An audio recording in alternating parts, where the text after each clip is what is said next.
Hello, नमस्कार सर्वांना. माझ्या सुखद संकेत यूट्यूब चॅनलवरती तुम्हा सर्वांचं खूप खूप स्वागत. तर आज आहे भोगी. तर इथे माझी भोगीच्या भाकरी आणि भाजीची तयारी झालेली आहे. इथे बघू शकता तुम्ही मिक्स भाज्या घेतलेल्या आहेत.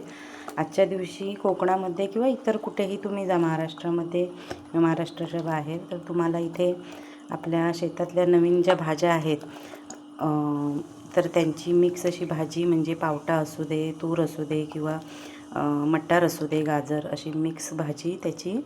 आणि इथे ही बाजरीचं पीठ आहे, ही बाजरीची भाकरी. तर ही घराघरात मिळते आणि आज ही खायची असते, कारण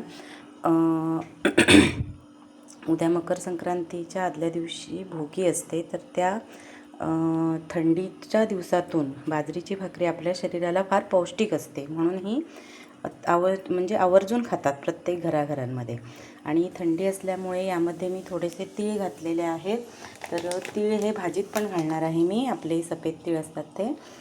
तर हे पण उष्णता ह्याचा गुणधर्म आहे. तर थंडीच्या दिवसात हे खाल्ल्यामुळे आपल्या शरीराला उष्णता मिळते, म्हणून ह्या आपल्या सणांचं हेच पारंपरिक महत्त्व आहे की आपल्या शरीराला कोणत्याही प्रकारचा त्रास होता कामा नये बदलत्या वातावरणाचा. त्यामुळे आपल्या खाद्यपदार्थांमध्ये कोणता खाद्यपदार्थ कोणत्या वेळी खावा हे आपल्या सणांच्या माध्यमातून आपल्याला सांगण्यात आलेलं आहे. तर चला मग आज आपण बनवूया मिक्स भोगीची भाजी आणि भाकरी. तर इथे मी डायरेक्ट कुकरमध्येच, कारण टिफिनला द्यायची आहे, त्यामुळे माझी थोडी गडबड आहे. मी आता हे पटापट फोडणीला टाकते आणि फायनल तुम्हाला भाजी दाखवते.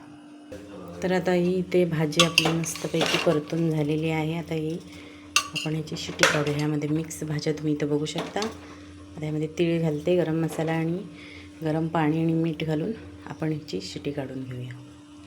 तर आता इथे खोबरं, तीळ, गरम मसाला, मीठ सगळं इथे जिन्नस घातलेले आहेत.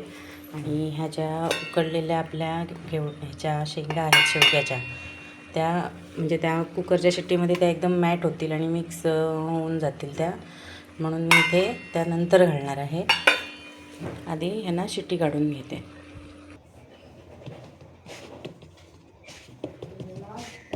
म्हणजे आता बाजरीची भाकरी करायला घेतली आहे, बघू शकता इथं.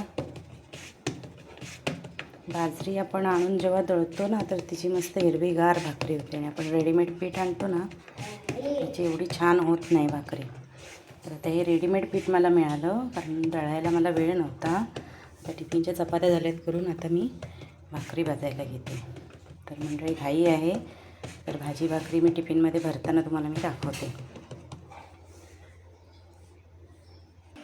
तर इथे बघू शकता माझ्या मस्तपैकी भाकऱ्या आणि आपली तर्रीवाली भाजी इथे झालेली आहे. हे बघा, आणि एक भाकरी गॅसवर आहे. तर टिफिनवाल्यांना मी भाकरी नाही देणार, भाकरी घरच्यांसाठीच आहे. ती चपात्या केलेल्या आहेत, भाजी, भाकरी आणि चपाती. तर मंडळी, रेसिपी आवडल्यास माझ्या चॅनलला लाईक करा, कमेंट्स करा आणि सबस्क्राईब करा मंडळी. थँक्यू.